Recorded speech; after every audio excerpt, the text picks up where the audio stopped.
Om Namo Bhagavate Vasudevaya.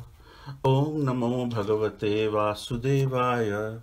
Om Namo Bhagavate Vasudevaya.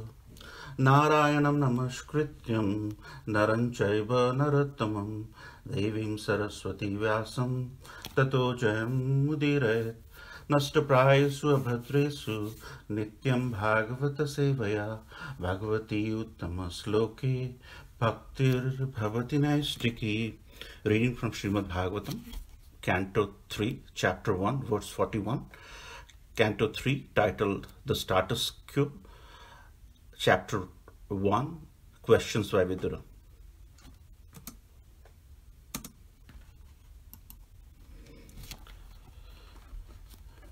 Somyanusuchetam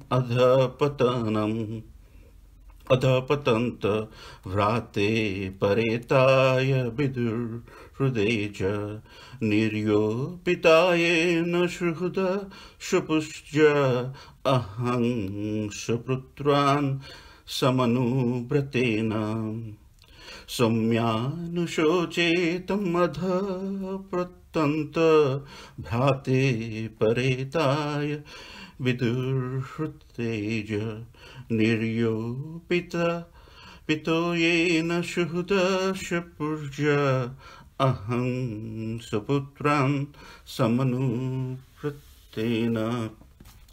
Word by word meaning. Somya, O gentle one. Anushoche, I lament, tam, him. Adham patanam, gliding down. Bharatre, on his brothers. Paretaya, death.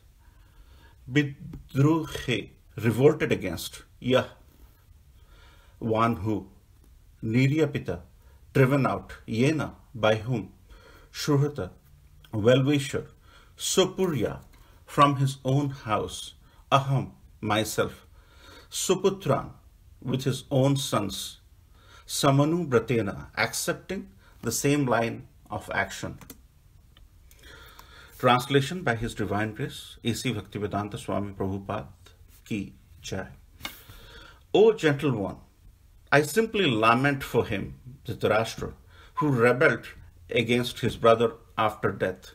By him, I was driven out of my own house, although I am his sincere well-wisher, because he accepted the line of action adopted by his own sons. Translation by His Divine Grace. Vidura did not ask about the welfare of his elder brother because there was no chance of his well-being, only news of his gliding down to hell. Vidura was a sincere well-wisher of Dhritarashtra, and he had a thought about him in the corner of his heart. He lamented that Dhritarashtra could rebel against the sons of his dead brother Pandu, and that he could drive him, Vidura, out of his own house on the dictation of his crooked sons. In spite of these actions, Vidura never became an enemy of Dhritarashtra, but continued to be his well-wisher. And at the last stage of Dhritarashtra's life, it was Vidura only who proved to be his real friend.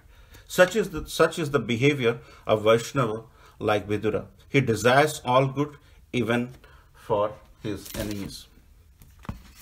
Om Ajnanatimirandasya Jnananjanashalakaya Chakshurmritam Yena Tasmai Sri Gurave Namo.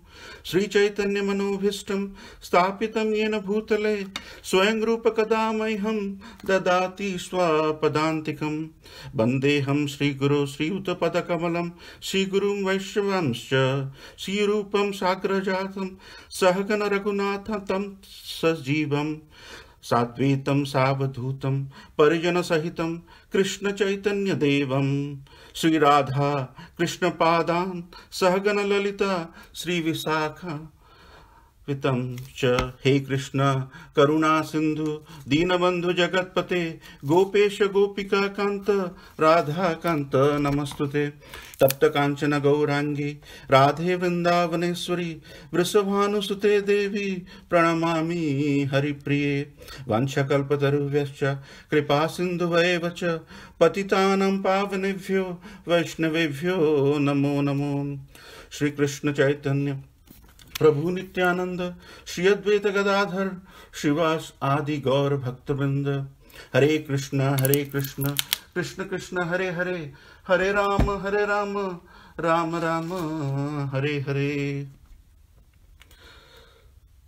So thank you so much for joining this wonderful Monday morning Srimad Bhagavatam Sangha, where we are discussing the pastimes of the Lord as spoken by Sutta Goswami around 35 verses before this.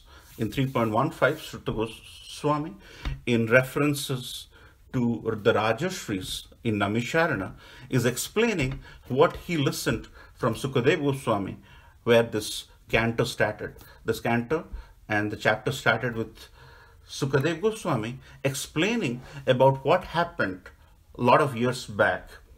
So by the time this discussion is going on, Krishna has, left this planet to Golok Vrindavan, and has also the pastimes of Yadu dynasty and everything has been over. So what it means is, as you know, Arjuna and Krishna, after him, Abhimanyu came, and then Parikshit Maharaj is having this discussion with Sukadeva Goswami. So by the time this discussion is happening, everything has happened. Even, Vidurji, Dhritarashtra Maharaj, they have all, left this planet. And we are all discussing about some of the great qualities of Vidurji in this chapter. And as we get to this verse, there are a couple of backgrounds in terms of Vidurji meets Uddhava on the banks of Yamuna.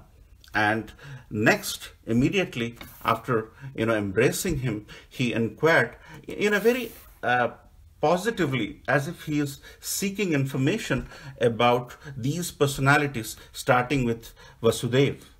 Then he inquires about Pradyumna, who is Krishna and Rukmini's son. Then he inquires about Ugrasena, who is Devaki's father. And then in the next verse, Vidurji inquires about, with a very happiness, with Samba, Krishna and Jambavati's son.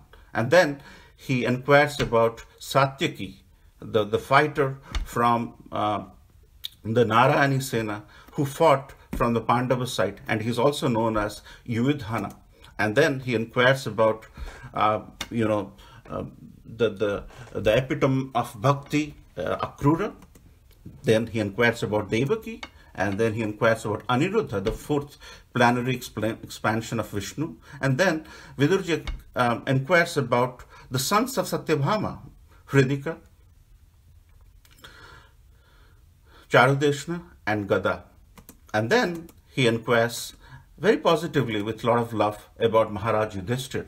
And then he inquires about Bhima, Arjuna, Nakula, Sahadev. And then he inquires about the personification of, the separation from the lordships, Maharani Kunti. And now we're going to discuss in the next 25-30 minutes about Dhritarashtra. So, and there is no more inquiries from Vidur in terms of personalities. There are other things which is coming, but this is the last inquiry. So the question becomes, why did Vidurji inquire about Dhritarashtra at the last? And when he was inquiring, there's one thing which is very critical about this verse. This verse talks about lamentation from Vidurji. So in all the prior verse, there is an element of happiness. There is an element of excitement. How is this person? How is Devaki Maharani? How is Ugrasen? How is Maharani Kunti? How is Yudhishthir? There is an element of excitement. And here, in this verse, which is the last verse about inquiring about personalities, in this context actually, in this localized context, he is lamenting. He's lamenting as if, he could have done something more. Sometimes when you think about, some of your, prior things, there is an element of lamentation. If I worked hard, I would have probably gone into an Ivy League school. So there is an element of lamentation. But other personalities, he was absolutely in bliss. And that is the difference we're going to speak about today as to why Dhritarashtra is so different And Dhritarashtra has all the qualities which we should not be doing. And Vidurji has all the qualities what we should be doing. So when you think about the do's and don'ts about our life, about our spiritual life, about our material life, we have this verse to look after. So if you want to think about the do's and don'ts of life, this verse says it all. That you have a personality who is hurt by Dhritarashtra and his sons, but instead he is a well-wisher. As Prabhupada says, he is a well-wisher of Dhritarashtra. So we're going to talk about this little nuances in our life which makes us feel or carve us to a path where we do the do's and don'ts.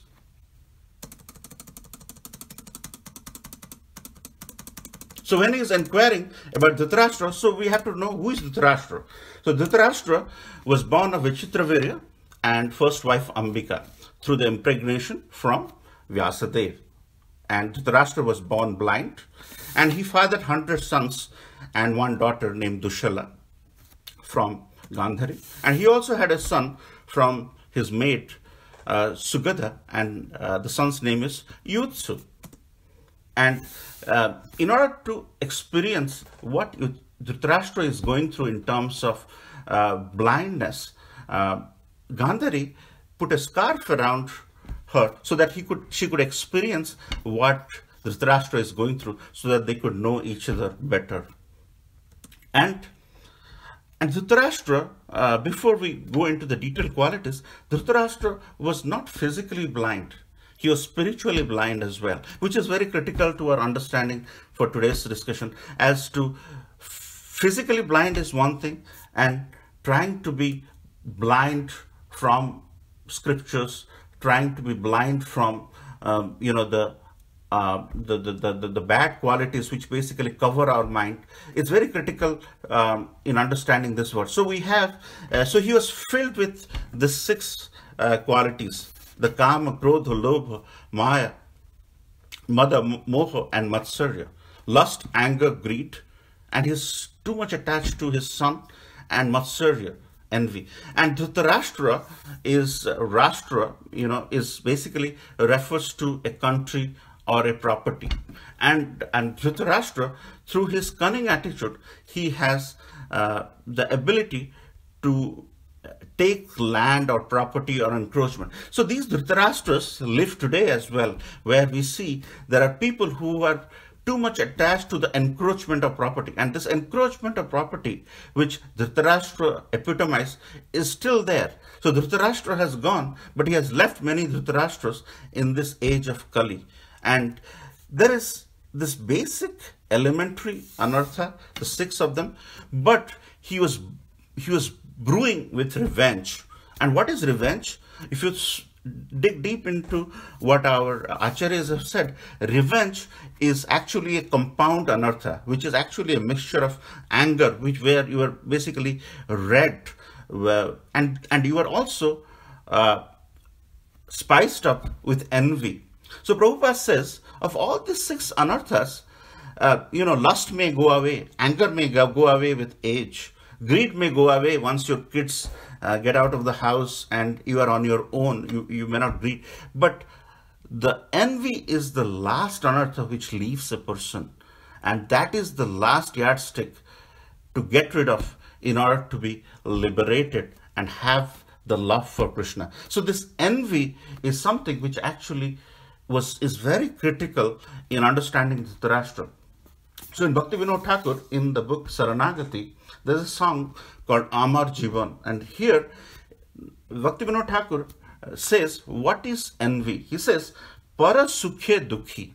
Para Sukhe Dukhi. If we are sad by seeing others being happy, that is envy. Bhakti Vinod Thakur says it. So he was brewing with anger and envy. So now, with that background, with that kind of baggage, if I may, so let's try to understand the interaction between Dhritarashtra and Vidur, and try to see what Vidurji was thinking about when he was lamenting. So when the situation arises, when you had, Dhritarashtra, Pandu, and there was a time when there was a selection of candidate for the throne of Hastinapur. Uh, Dhritarashtra was the elder son. He was supposed to take the throne, but at that time Vishmadev was looking for some dharmic injunction, some injunction where there are references to who should be the king. So there was a selection criteria. Like you have a job, then you have a selection criteria. So at that time he took counsel of Vidur. And Vidurji explained from the scriptures that a king has to be physically potent. And when a person is blind, it really takes away some brownie points in terms of leading the kingdom. And that decision of Vidur to Vishmadev, that counsel of Vidur to Vishmadev really irritated Dhritarashtra. And that brewing of revenge attitude, because Vidur proclaimed on Vishmadev by being a decision maker, truly culminated into many subsequent decisions Dhritarashtra did, and we're going to go into that. So then, when the disrobing happened of Draupadi, when we have a situation where there is a problem, instead of telling Duryodhan that, Duryodhan, you should be listening to your uncle who has that personalized touch, he has that element of knowledge, who is the uncle. But instead of doing that, Dhritarashtra referred to Vidur as the minister. So the lack of personalization or the absence of personal touch, made the decision making very, very difficult. So when you have a team, you have, 3 levels. If the person in the top is not looking after the respect or the personalization of the one below, the folks in the lower rungs, for example, Duryodhan in this example is actually a person who was literally a kid. He should be looking up at the upper generation. But Dhritarashtra did not give the right education to Duryodhan to refer to the elders in a personalized way, which really degraded the respect everybody else had for Vidur, which is actually a critical understanding for any organizations. That's why you see the organizations in the top, they try to protect the seniors. If the message we are giving to the lower ranks of the people that your seniors are not good enough, it really degrades. So that is a very critical thing which happened between Vidur and Dhritarashtra. So the third thing, at the onslaught of war, what happened, Dhritarashtra was convinced by Vidur that, you have done so much of mistakes, you have done so much of, bad things to Pandavas. Just give them 5 villages. We will be the Kauravas this side. They will be happy. They will take the 5 villages. And Dhritarashtra was very close to accepting that deal from Vidur. Actually, he was this close to, signing the order.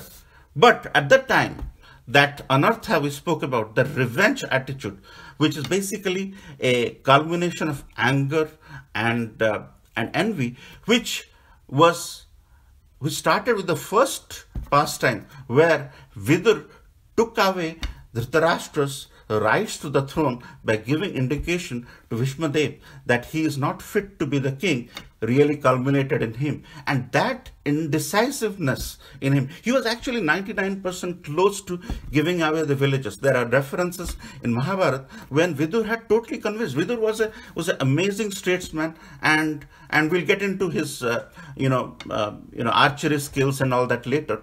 But he was this close, but at that time, that little revenge attitude he had with the first pastime we spoke about, where Vidur took away, Dhritarashtra's rights to the throne, really made Dhritarashtra indecisive. And this we feel in every day of our life.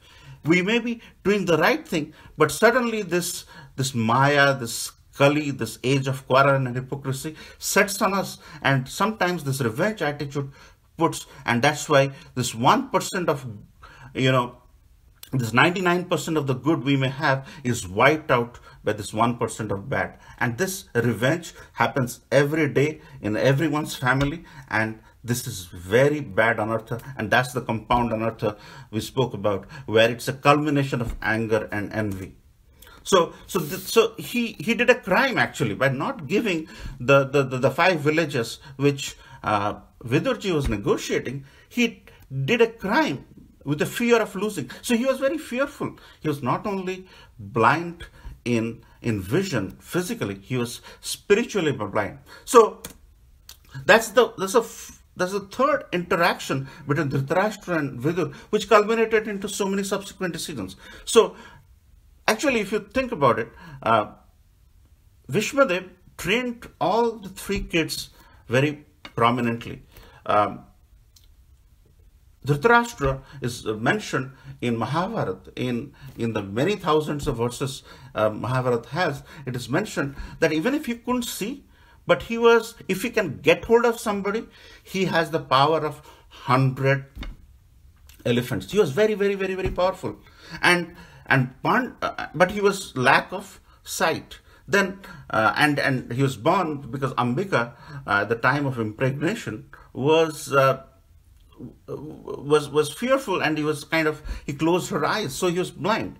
Likewise, the second son, Pandu, had physical problems as well.